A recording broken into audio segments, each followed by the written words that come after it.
वालेकुम भाई, मेरे 6 बच्चे ने, 4 बेटियां 2 बेटे ने। मेरा ऑपरेशन होया खराब हो गया। मेरे को दवाई नहीं ਲਈ जानी, मेहनत मजदूरी करदा मेरा बंदा, तो मैं मंजी ते पई, कोई नहीं दवाई दवुई ਲਈ जानी। ऑपरेशन है मेरा नाम शकीला है। मेरा ना डिलीवरी ऑपरेशन होया ही, बेटी हुई है तो मेरा ऑपरेशन फट गया, तो मेरे को दवाई नहीं ਲਈ जान दी है कि दूसरी बारी डबल ऑपरेशन होया मेजर, तो मेहनत मजदूरी मेरा बंदा करदा। 6 मेरे बच्चे ने, 4 बेटियां 2 बेटे ने, तो मैं मंजी ते पई हाँ। मेरे को अपने बच्चों वास्ते कोई काम नहीं किया जाता, मैं मंजी ते रोंदी नहीं पई दर्द नाल। मेरे को दवाई नहीं ਲਈ जान दी है।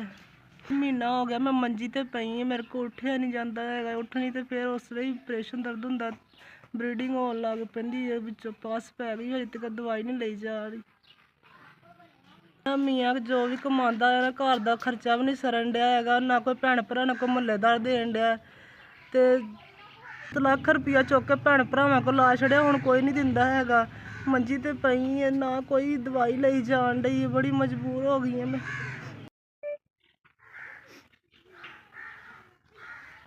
भाई मैनू 5000 रुपया मिले, जिन्हों की तरफों मिले, खुदा उन्होंने बच्चों तंदुरुस्ती देवे, उन्होंने भला होवे।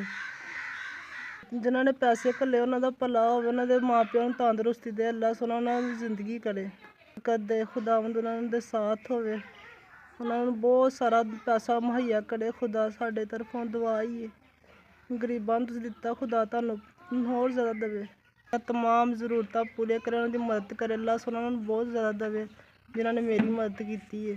पैसे चो अपने लिए दवा लियावांगी, अल्लाह सुना उन्होंने हिम्मत देवे और तौफीक देवे, हर किसी की मदद कर सकन, अल्लाह सुना उन्होंने दुगना देवे।